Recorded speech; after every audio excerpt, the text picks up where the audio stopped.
Oh, God. Right. After all that. Record now. I'd like to introduce Alex Sinickas. Over to you, Alex. Okay, thanks, Jacqueline. I'm sure you can add a bit of stuff at the front to flesh that out. But hi, everyone. I think those intros always make you sound a bit different to how you actually are. So I think because there's only a few of us, we can keep it quite informal and interactive. But basically, yes, I'm an engineer, worked in a lot of different areas, and one of the most recent sort of long-term projects I had was working with Arup on the research program. And I think Bree might be on the call, possibly, but you would have seen some of the work that we'd done and supported in the last session. So that was pretty good. I think I've been coming to a couple of these sessions and they're all super interesting, especially the ones where we talk about actual research that's being done. But I thought that it might be time to talk about some of the boring stuff behind how to get research actually happening, because without that, you don't get the romantic stuff. And I thought that having been in that world for a few years, there were a few lessons that I've learned and distilled since I've left that might be useful to you all. A little bit about that Arup Research Program. You know, we've always had a strong culture of research at Arup. When I started with it, it was really run, you know, they were investing maybe 2 days of a person for the whole of our region to look after research. And it was basically that gave them enough time to do some really standout research collaborations and projects. But they were only able to kind of coordinate the rest of the projects. So they had quite a big fund, but they were only really managing a couple of projects, not a whole program. And so our focus was to shift it from a couple of standout amazing projects into something that was deeply embedded in the business and something that everybody had access to. And I think we did quite well with that. You know, the first thing we did was start to ramp up our storytelling. So we felt like some people knew about the work we were doing, but not everybody. And so we wanted to find engaging ways to talk about it.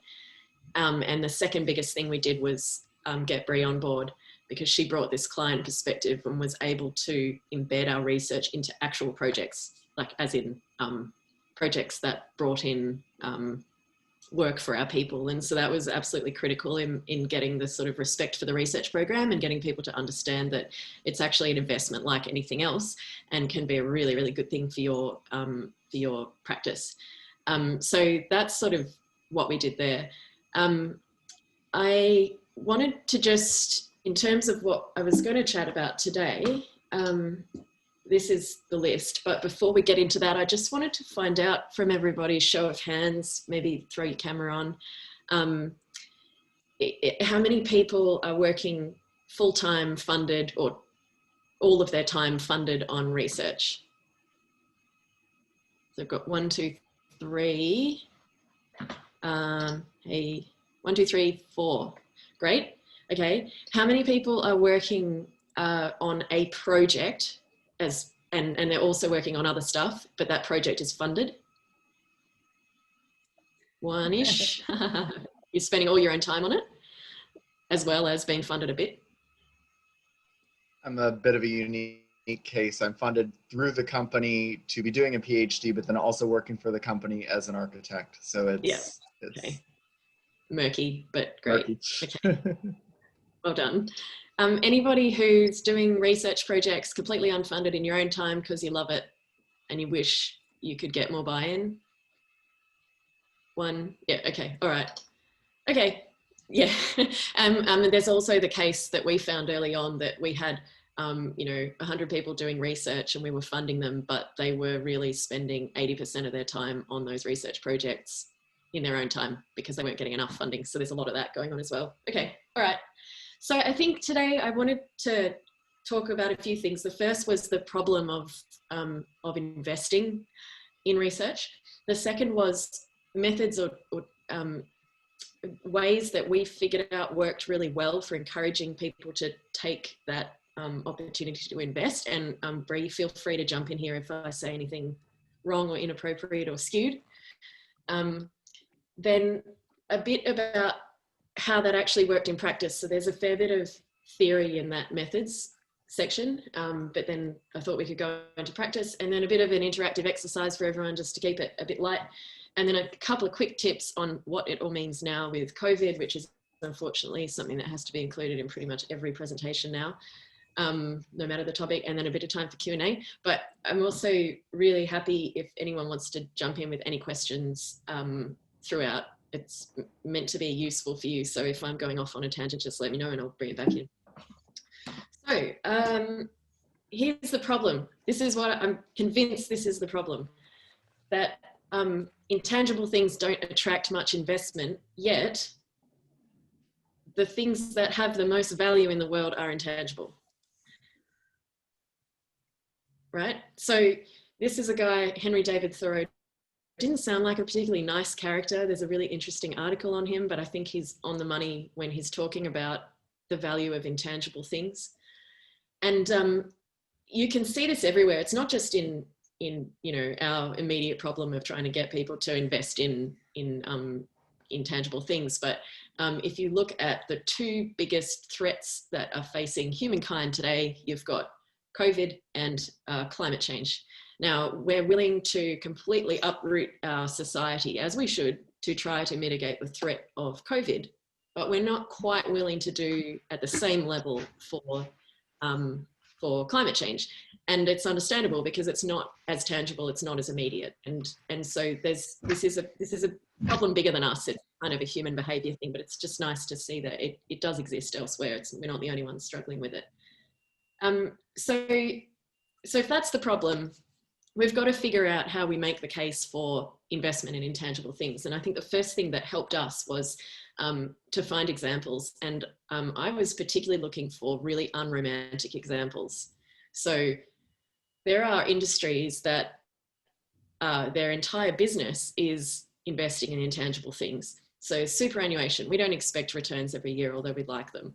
Branding, you know, we can all agree that Coca-Cola has an immensely valuable brand. We have a word for it that accountants use called goodwill. It has its own line item on an accounting report.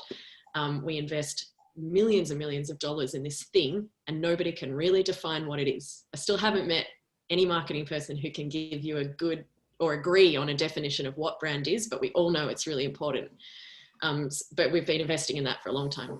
And business development, you know, relationships with clients, we all know that that's important, but we can't see its value tomorrow. So there's a lot of examples out there that you can kind of copy from in terms of trying to influence people to get behind what you're trying to do. Because until you can, I think it was Virginia Woolf who said, a room of one's own, you know, until you have that room of one's own and money to spend, you will never have female writers. So it's the same thing. If you don't have a piece of time carved out for yourself to do your research and have time to think, it's always going to be an added extra or something, you know, to do on the side. And I guess the goal is to try to bring it into the mainstream. The second method that I found really helped for making the case was to get really clear on what you mean with all of the terms you're using around research. So what is research for you and your organization? So if you were to walk around Arup and ask people what they meant about, you know, what they thought research meant a couple of years ago, and even now, you'd get completely different answers. So you might have someone of a more academic persuasion who says research is the pursuit of new knowledge, and if it's not new, it's not research. And if there's no hypothesis, it's not research. You might have someone who, we had a really strong library team, and the librarians would say that research was the act of helping people find something in a hard to find source. You know, it's in some journal from 1953 that they couldn't get before, but now they've been able to find it because they use their research skills, and they're right as well, but it's different from what an academic person is talking about. I think what I ended up settling on for my definition of research was that we were doing applied research. So we weren't a university doing pure research, and we weren't a business development slush fund either. We were in the middle somewhere. So as long as there was new information or new know-how or a new method, something that hadn't been done before, that could be considered applied. So if we were taking something that had been worked in academia and we wanted to apply it in a real world scenario, that would be enough for us to invest in, because we would be experimenting with new methods.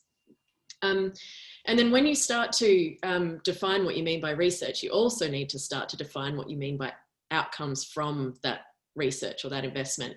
And then you need to make sure that everybody is clear on what you mean by that and everybody is happy with it. I thought it was a good point to sort of think about that outcomes and the word everybody.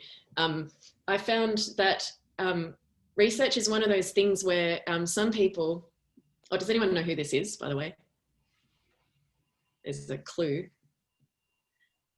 On the bottom left, it says the death of Socrates. Socrates was a philosopher.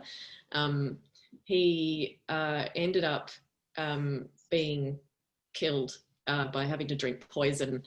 I think his ideas were a little bit too wild. But my point here was that I found that in Arup especially, there were some people who just supported research no matter what. They believed that it was important to pursue new knowledge, and that was all you needed for an argument to invest in it. And that's a beautiful position to have. But what we learned was that not everybody believes that. And it's not just Socrates here, who's the philosopher, who is responsible for the firm or for your practice or whoever you're working with. There's actually all of these other people that matter as well. And some of them are pragmatists. Some of them are working on site. They've got really long hours. They're working really hard to bring in, revenue that they see you taking this money and spending it on something that they can't see a direct outcome for. And that can really hamper how,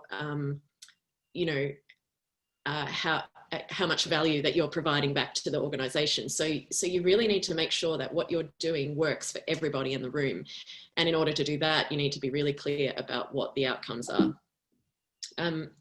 So what we ended up doing, and this is just an early example, and it changed a lot over time, but really what my objective was to be able to run into anyone in the workplace and be able to, in about 10 seconds, hit them with the thing that was really valuable to them on what our unit was investing in. So if I ran into someone like a philosopher, I'd be able to talk about how amazing the program was and all these great things that were happening. If I ran into a pragmatist, I'd be able to say, hey, yeah, last year we invested $20,000 and we just won 3 projects off the back of that together are worth about $1 million. So we've made our money back. Perhaps I can tell you about, we can meet about that or set up a project for you that's similar. So completely different stories, but could have been the same project. And both of them are totally appropriate outcomes to be talking about. It's just that each one speaks to a different person. And I think with a thing like research, for it to be successful, you've really got to have buy-in from everyone to do it. If it stays as kind of a pet thing, you can't get it integrated into the practice as much as you'd like. And unfortunately, it takes a long time. Anyway, so this is what we came up with. And I might just talk through a few of these. So we looked at the outcomes of research from tangible to intangible. So we could start by saying, okay, well, an outcome of a research project might be that you sell a product. And when we were going through this, digital was exploding. So we're talking about digital products here. So could we put, AI into some sort of software tool that we could give to a client that they could run to, help them make decisions, but we're not there providing advice on an hourly basis all the time. So this was what we meant by product. We also had things like win new work. So by doing this project, perhaps with a client, we might be able to together go to another client and win a project off the back of it. We might be able to save time. There was a lot of emphasis at the time from engineers in particular who love to fix processes. So they wanted to automate a lot. And so we had an entire category just for that, where, the goal was to save, engineering hours. So one of the guys developed some machine learning that would reduce I think he was going to remove 800 hours from a task that we would normally have to do, and it was to do with detecting where services under the ground might clash with our design on big infrastructure projects. And so, you know, that's a worthwhile investment because you put $20,000 into that project and you save 800 engineering hours, which is worth a lot more. So there was that kind of thing. It's a tricky one though, because sometimes it's not really new. Anyway, we also had things like strength and technical knowledge. So we would invest in things like, you know, how to design high-rise timber buildings. We were doing that 5 years ago because we knew that would be a really important area for us to have knowledge in. And so, you know, that's really critical, and you could almost argue the pure research. A big piece of value from investment, research investment, is attracting, retaining, and developing your own people. So we would attract these amazing people. And the thing is about intelligent people like that, they're not, well, the ones we came across weren't really that motivated by money. They were motivated by impact and being extended intellectually. So research was a great way to keep these people engaged and keep them developing and learning new things. That's got value in itself. We had develop our clients, which is, you know, get to know them better, understand their problems by working with them on a research project. We had strength and reputation and market position. This is where a lot of our work ended up in thought leadership, where we were trying to demonstrate how our investment in this would mean that you would get better value if you engaged us as a consultant. And then, you know, strengthen networks and relationships outside of just the client sphere. So try to influence industry practices, which also leads to contributing to sustainable development. So we really want to push, you know, our industry in that direction. So if we can kind of lift all of that up, then we've got, you know, a better world to be in. And so we sort of started to map out all of these different values, and each one of these different values or outcomes would resonate with different people in the firm, and we'd be able to jump to that a little bit more effectively. And we did flesh it out a bit more. You know, we tried to understand what each one of those actually looked like, and then we tried to figure out how we would go about achieving those. And I've just included a couple here as an example because I didn't want to do all of it. And then importantly, we looked at how we could actually measure that, because people like numbers. I'm not sure why. I think it's something about getting these intangible things into tangible, even though, you know, a number might make you feel more comfortable. It doesn't mean anything, but it's part of this whole sort of infrastructure around making your case. So that's how we did it. The other thing that we learned was that you really need to be useful in what you're proposing. So it's one thing to be able to link with your firm's strategy. I mean, every firm strategy has, like, you know, be more digital, be more environment, you know, be more whatever. And you can, I worked in a hospital for a big hospital project, and, you know, patient-centered care was like the strategy, and you could pretty much argue everything had to do with that. So it's not, you know, arguing that your research project is in line with the strategy, it doesn't really help. It becomes really critical when you can show how your project will help the firm achieve a target that they've got, or when your research practice is integrated with the other parts of the business, so the other moving parts of the business. So for us, our key partner was the marketing and communications team, because they were always looking for interesting things to show how, you know, we're doing cutting edge stuff. They were always trying to demonstrate on bids that, you know, we had innovation, and they just never had the words to say it. But until, and it was always a frustrating part for them to fill in that section on the bid, you know, we demonstrate innovation, blah, blah, blah, whatever innovation means. And so we were able to kind of connect with them a little bit more and get a really deep understanding of each other's needs. And then over years, we're like this. And that can be a good thing. You have to be careful that you're not just becoming a business development function. You still need to retain the purity of what you're doing. You need to be creating new knowledge, because people will smell it a mile away. But embedded in the practices of the company are really important. The other thing is, you know, being part of the business strategy meetings from the start at a high, you know, getting yourself right in there so that you understand what your firm's trying to achieve and how you can help that happen. And then the last point is people, which we'll come back to, but it's got to be widespread support for this thing, not just somebody's pet project, some partner likes it, and so you're good while they're still in power, but they retire and then your project disappears. So you need widespread support. And then the last point is just kind of respect for everybody that you work with. So you need to treat your research project, especially if somebody's funding it, like a serious project. We came across this attitude a few times where people would apply for things and say, well, it's new and different, so I should be given more freedom to just be new and different. And that's nice. And maybe at Google, where they have millions and billions of dollars coming in, where they can afford to give you every Friday off to invest in, projects that you want to work on. Most of us don't have those kinds of funds. And so the more uncertain the project is, the more you need to demonstrate that you're managing it responsibly. And so, you need to be clear on your processes, so that when people ask, well, how is this responsible use of my money? You can say, yep, well, these were all the applications. This is how we reviewed them. This was the criteria. We've been tracking them now for 4 years, and these are the outcomes that we got. And also, here are our methods for making sure people are on track during the year. Like, just make it a non-issue. It's not that hard to do. So those were really the 4.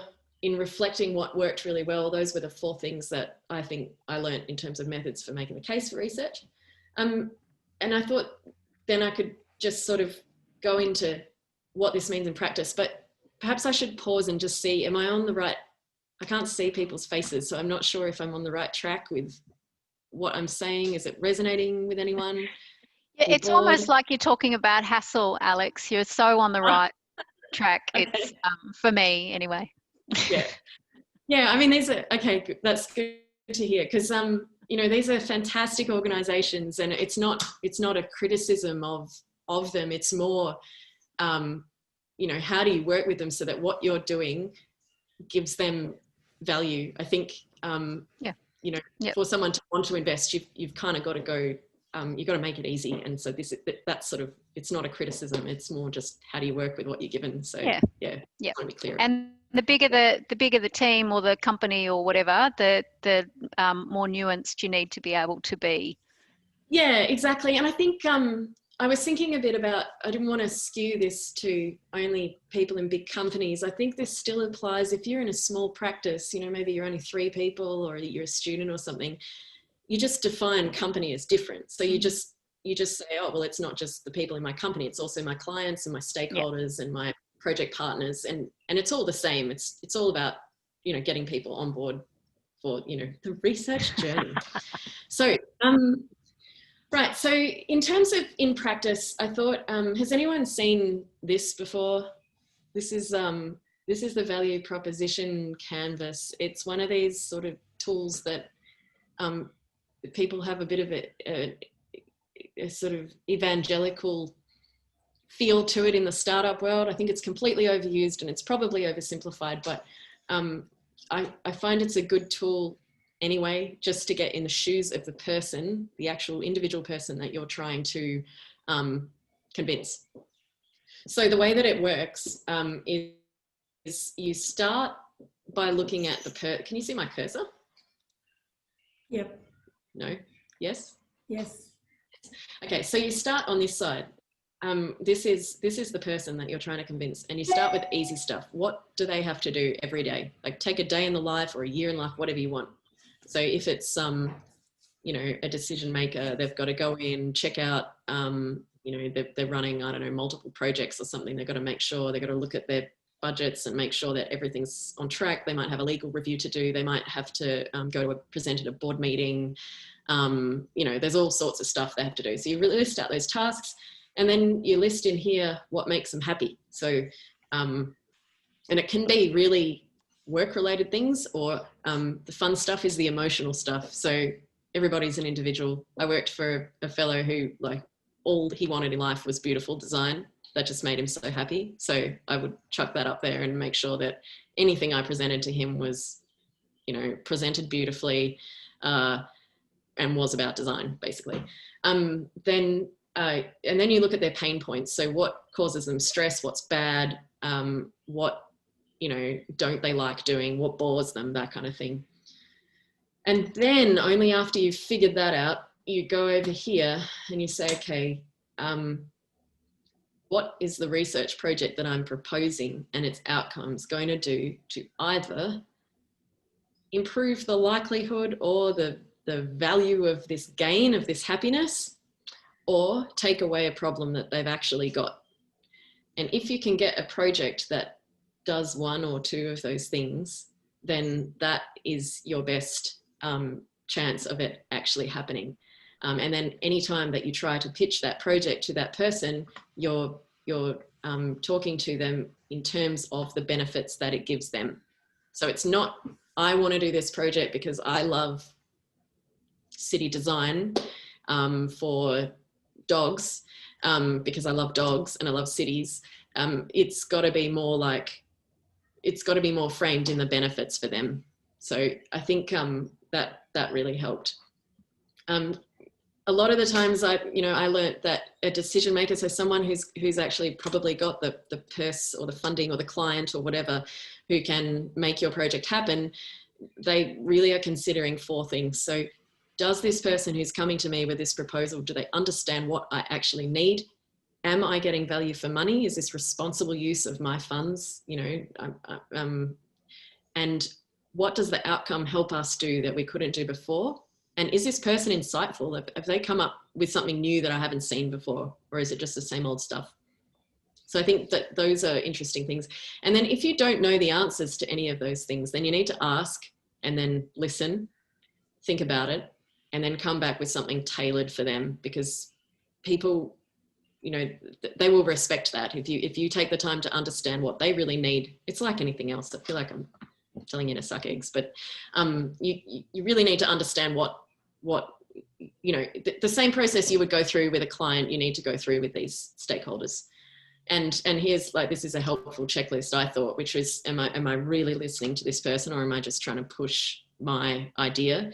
Am I being responsive to what they need, and have I communicated the benefits to them first? And if all of that's in place, I guess the sweet spot is where it's in an area of interest for you. That's the trick, but you can often do that. You just have to be creative. All right, so that's that bit. Oh, now it's your turn. I left quite a bit of quite a few words on this because I thought we'll share these slides later. So normally I might not put up so many words on a slide, but hopefully you can all see it. So I thought we could do a bit of an exercise, not that one I just showed you, but a different one, which might help you take the first step to mapping out who's in your sort of sphere that you might need to influence or convince, or, probably provide really good value to convince them that they should be investing in your project or your program. So get out a pen and a paper if you want. The first step is to choose some, and I've left this pretty broad because everybody's a bit different, but if you're in a big firm, choose, the key decision makers, and not people that agree with you necessarily or who are on board yet. And, there might be 20 of them, there might be 5 of them. If you're not in a big firm, think about your clients. And I mean, if you're in a big firm, you should be thinking about your clients anyway, but you might just have hundreds of people there and it might be a bit much. But think about who's in your biggest sphere of how you're actually delivering your projects. Okay, so take a few minutes to write that list down, maybe get 10. And we want people's names, not just like multiplex or Lend-Lease. It needs to be a person.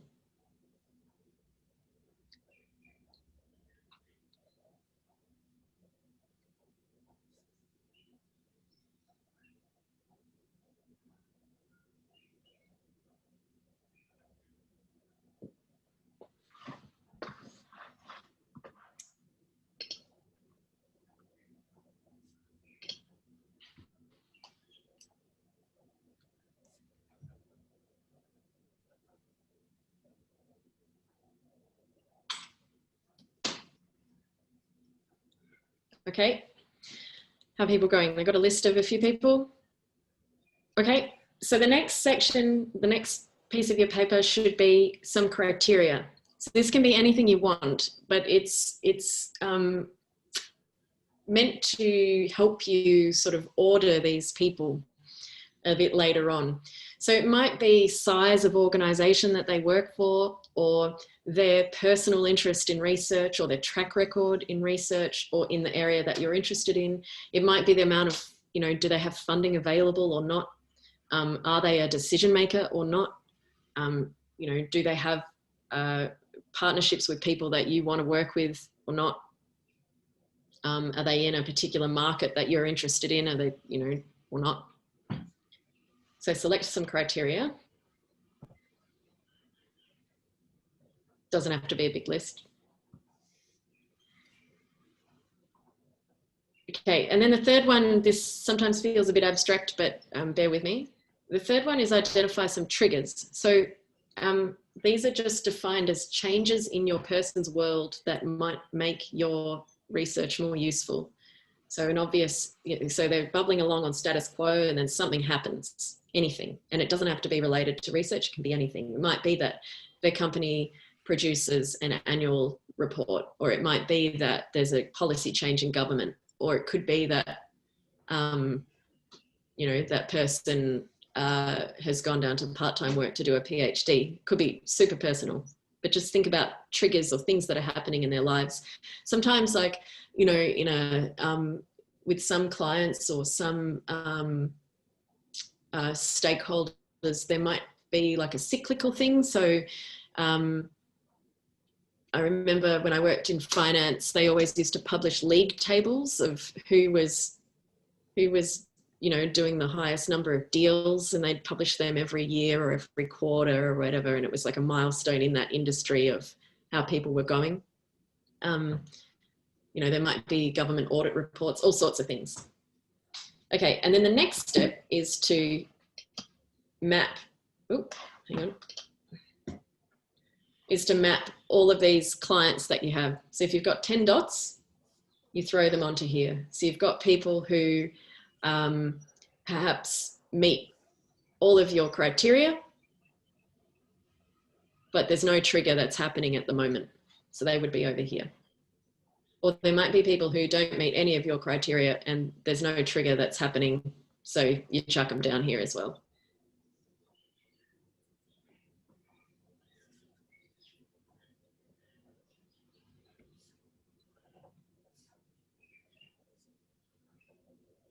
Okay, has everyone pretty much mapped their...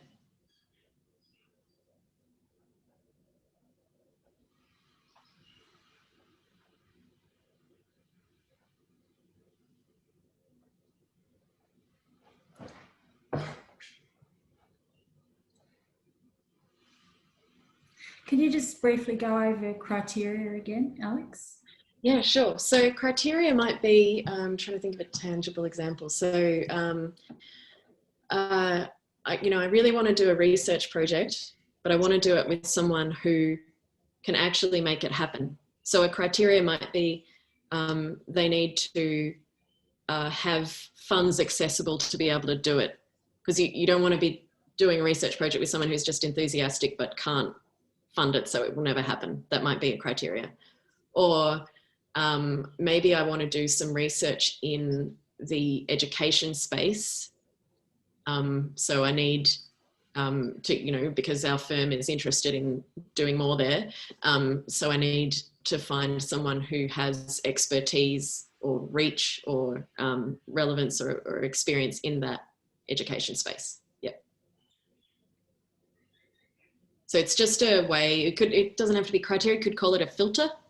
It's just a way of kind of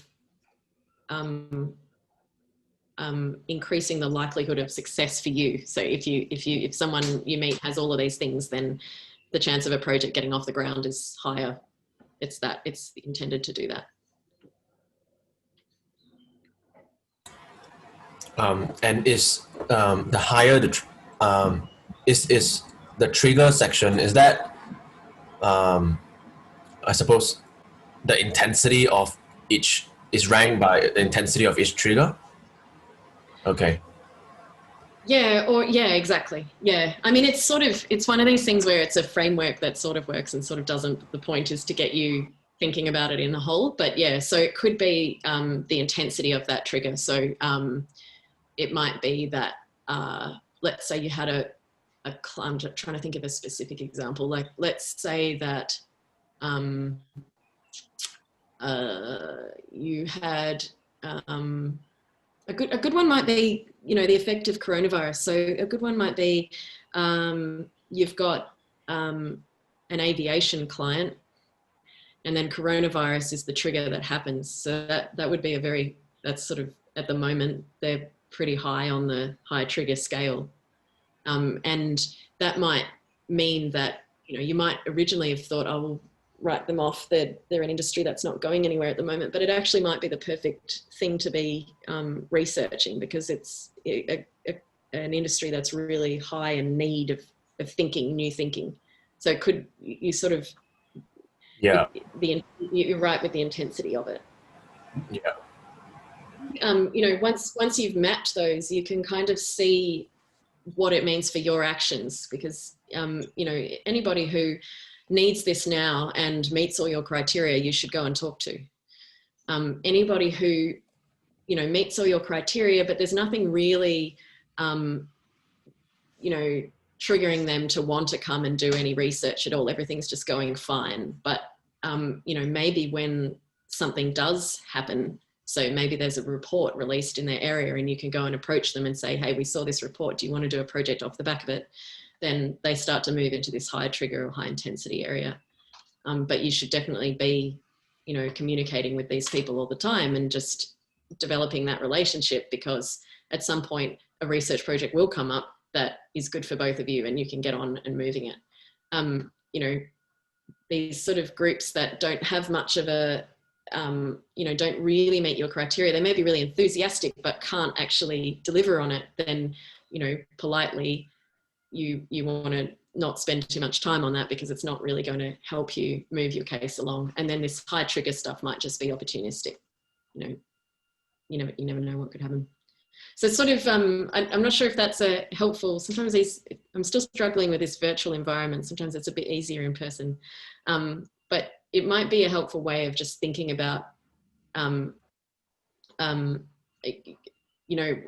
when we were talking about the problem, one of the things I noticed is that people are more likely to invest in these projects when it feels closer to them. So this trigger thing can be a really good way of making it more immediate and encouraging people to jump in on a project. Yeah. Another trigger, like in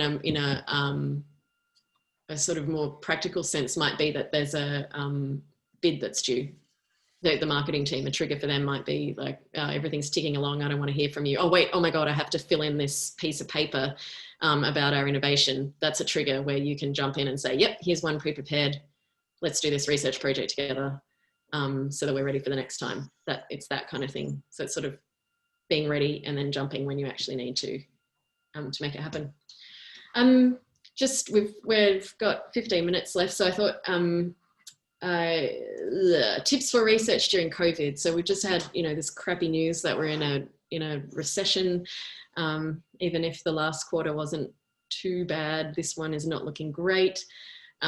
So people are a bit more nervous than they might have been otherwise, and even less likely to open up and invest in things. So I think in that case, there's a few things that we can do. The first is be more specific. So break everything down into really simple short-term chunks, like possibly even 2-week-long projects. And if you can show that that's creating value, then you get another 2-week-long project. So maybe we need to sort of shift our mindset of what research is from a 3-year-long endeavor right down to something, completely micro. Maybe that's a way of doing it. The second would be to be, hyper targeted. So go through that exercise we just did, but for your firm's target markets. So if, which areas are they actually looking in, property anymore, or aviation, energy? Where are you getting your work from, and where do you think how do you think that's going to change? And how is this coronavirus trigger really affecting it? And then, propose your projects through there. And this is one of those ones where it might be quite different from what you think. So it's best to go and talk to your actual clients about this, which is point 3, partner with a client. So that might be a way to, you know, get some of these projects across the line. The 4 is sort of gentle encouragement. So there's all sorts of tricks you can get to get people on board. You know, you can tailor your proposal. You can, you know, keep gently pushing, be absolutely prepared for when they ask you, use this trigger approach. But, you know, what I always found a really effective phrase was, oh, what else would you need to see from me in order to approve this? So that, you know, I'm taking away all the barriers for you wanting to invest in this project. And then the last one was, I guess, yeah, just take it easy. I think it's really, a lot of us are finding it really hard to think straight. And I think research requires a certain mindset where you're able to go into a zone and kind of think clearly in that zone. And a lot of people have been talking a bit about how, because they're stressed about everything else, it's really hard to think straight. So I think, you know, an element of it is probably just ride this out. And make copious notes of what you're seeing, and then you'll be able to put it together later. And then I think that was it for me. So I think perhaps Q&A or any discussion, or yeah, over to you guys. Well, I might jump in with the first question. I was just wondering, when you first started out, when you first started building the program, did you find that most people thought of research as developing tools? Yeah, yes. Arup is an engineering firm primarily, right? So we're full of people who love processes and tools and making things faster and better. And we also would, I think the joke is that you can tell an extroverted engineer because they look at your shoes instead of their own. So we had this tendency of wanting to analyze ourselves. So there are a few ways that we sort of pushed, and me too. I mean, it's not, that's a pretty sort of common feeling, I think, especially when you're going out on a limb on something. So one of the ways that we got with that was defining what research actually meant, and then giving that particular group a specific outcome. So we would say, yes, if you can automate a process or develop a tool that saves time, it is research, but it's one of 9 elements of outcomes that we're looking for. So how else are you going to get this out there? If you create your tool, are you also going to make sure that everybody knows how you did it and what you could learn from that process of automation? So help them see that there's a bigger picture, that I might be able to automate this particular process, but how many processes are there like this in the engineering and architecture world? And what could happen if they were all automated, and what would that mean for our roles in projects and that kind of thing? So try to sort of flesh them out by noting that there's all these other outcomes from research than just automation or tool development. And then what else did we do? I think that was probably it. We defined what research was, and then we encouraged them to kind of step outside of themselves. Oh, the other one we did was we basically stopped funding projects that were only working with ourselves, unless it was something absolutely, you know, mind-blowingly cutting edge that was going to, you know, be a game changer for industry, and we couldn't possibly work with anyone else on it because it was so sensitive. We pretty much made people go and find a client or an academic partner or an industry body who wanted to be on the project with them. And that kind of forced us out of introspection and started making us look at the problems that our clients and society were trying to solve, and putting our efforts towards that, which is often generates a lot more impact, and you learn so much more because you're talking to people other than yourselves. So I think that really helped as well. I think now, I don't know, Bree can correct me if I'm wrong, but I would say like 90% of the projects are partnerships. Thanks, Alex. Can we have another question, Michaela? Yeah, I guess that invites the next question, and that is that one of the great challenges that we have is finding the right partner. Yeah. And I'd be interested to know if the work that you did and do is opportunistic in the partners that you work with, or whether it's a little bit more strategic than that. Because I find having a strategy is great and makes you kind of focus on exactly what you want to achieve. But sometimes it's the left field opportunity that actually is the most successful, because it's the willing participant, it's the, the pressing need or whatever. Yeah, I think, I mean, it answers both. It's always messy. I always find it, we were looking at the Tour de France yesterday, and the guy who, I can't remember, Caleb, or I can't remember the guy that won. And he says like, oh, well, I dropped back because I could tell that my legs would be too tired if I was to keep going at this pace. So I dropped back temporarily to give my legs a rest. And then I shot to the finish and won. And I was sort of thinking, it's very easy in retrospect to say that it was all planned. Yeah. But there's 50 other guys in that course who all had a similar plan that didn't work out. And, yeah, he threaded that needle so perfectly, it can't possibly have been planned. Exactly. So I think that's the same. Sometimes you say, oh, well, we intended for this amazing partnership to happen exactly how it did. And it's not really the case. It's more that you foster these relationships. And then when you see a trigger happen, you're ready to go. Yeah. Bree really was the master of this. So I mean, I don't want to speak for her, but what I noticed about the way that she managed this is that she had all of these relationships with people out in industry, and then all of these relationships in with Arup, and she knew what people liked to do and what their pet projects were, and she knew what was going on in the sort of industry and what the hot topics were, and then she was able to kind of pounce when it needed to happen, and knit these people together, and then just sort of jump in and out when they needed a bit of coaxing. And that model seemed to work really, really well. And it's sort of just a bit of a perfect storm. But if you don't have that strategy in place to start, you don't know what you're trying to nurture and what you're not. So it's an annoying answer. It's both strategy and opportunistic sort of, but I think if you do that and you're disciplined in who you spend your time with and who you don't, then you'll eventually, 5 years later, you'll look back and be like, yeah, I also just stepped off the accelerator for 1 kilometre. Yeah. You make a good point about the not so much the pouncing, but being a matchmaker, I think, is a really big part of this job. And that means having a really clear understanding, as Alex was talking about before, about what different people care about and what they're going to value, and essentially kind of having this stable of potential partners on one side and those that are not just interested in research, but interested in particular topics, and being able to find that moment to bring them together. And I think it actually means having a lot of balls in the air at all times. And it's really very much a relationship job, and making sure that those conversations are always happening. So when there is that kind of moment and the opportunity, you can bring it together a little more cohesively. Yeah. Yeah. Yeah, I think maybe in my diagram, I should have put a lot more in this section here, like maybe 50 up here.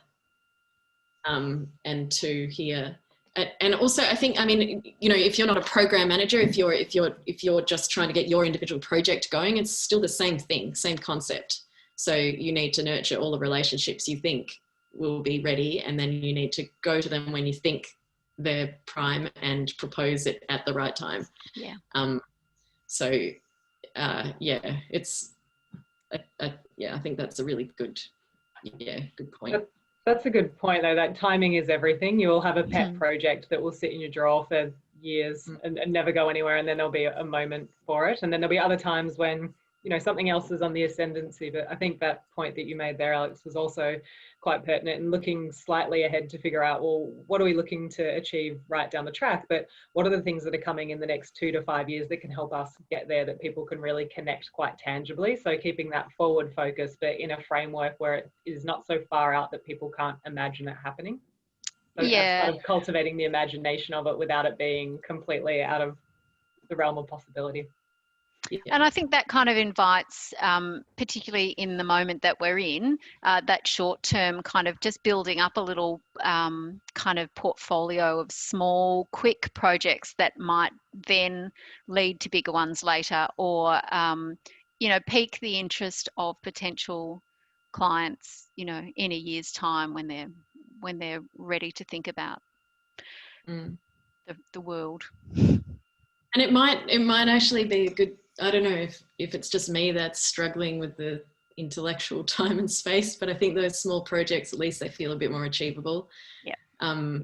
And, you know, also projects that you might have thought were a bit boring before, like an audit, super boring before, now kind of comforting, you know, like to go through and look at, or say a literature review, you know, just to go through and summarize all the things that have been said about, I don't know, a particular, I'm trying to think of a relevant topic, you know, design of educational spaces or something, you know, maybe there's not a lot of that going right now, but it would be nice to document a history of it. You know, choose another variable like design of educational space during pandemics, or maybe you want to get away from pandemics completely and just talk about design of space from the perspective of children or elderly people or women or whatever. You can kind of just choose something that's easy, give yourself a little bit of structure, and you can still get some really nice outcomes that are useful to people without having to blow your brain out on the really meaty topics. Yeah. Yep. Can I just go back to your definition of research? Did you find when you first started out that there were different definitions, particularly, you know, in the company and also amongst the partners, and that some definitions excluded the research, the actual research of others? And how did you deal with that? I had a great get out of jail card, which was R&D tax incentive, which has a beautifully restrictive definition of what research is. It has to have a hypothesis, uses a scientific method, blah, blah, blah, blah. So if I didn't agree, if I felt like it was getting too close to BD, or not real research, I would just say, oh, I'm sorry, yeah, we won't be able to get a tax incentive for that.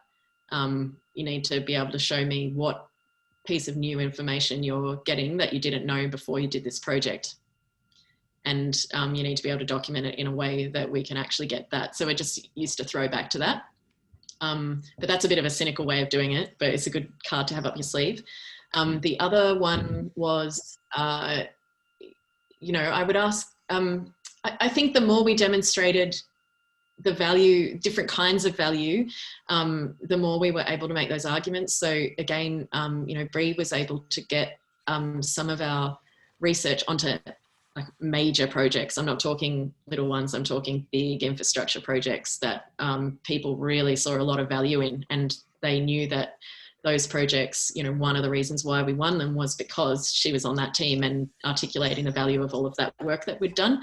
And so every time we had a win like that, we were able to kind of reframe people's view of what research actually meant from being somebody's hobby, amazing, you know, crazy research partnership, because we were doing a lot of those. It was a really good program, but it wasn't perceived as valuable for every single person. It was still valuable, but we were trying to spread that out as the next sort of stage of the program. So that was, there were a few big wins in there that really helped define what it could be. Does that answer your question? Yeah, thanks. Thank you. Are there any more questions? Let's have a look. Sorry, it's not. It's a bit of a less interesting topic than actual research, but I thought it might be a helpful one if you find yourself struggling or up against shallow pockets. Well, do you have any more questions? No. Okay, well, thank you very much, Alex, for coming and presenting to us. I hope everyone enjoyed the presentation. And if anyone is interested in sharing their research program or their insights about research in practice, I'd love to hear from you, because I'm looking for speakers for the next 3 months. And if you know any researchers in the construction industry, I'd be very interested in getting someone from the construction industry to speak to us. Okay, thank you. Great to see you all, and see you next month. Thanks, Jacqueline. Bye, everyone. Bye.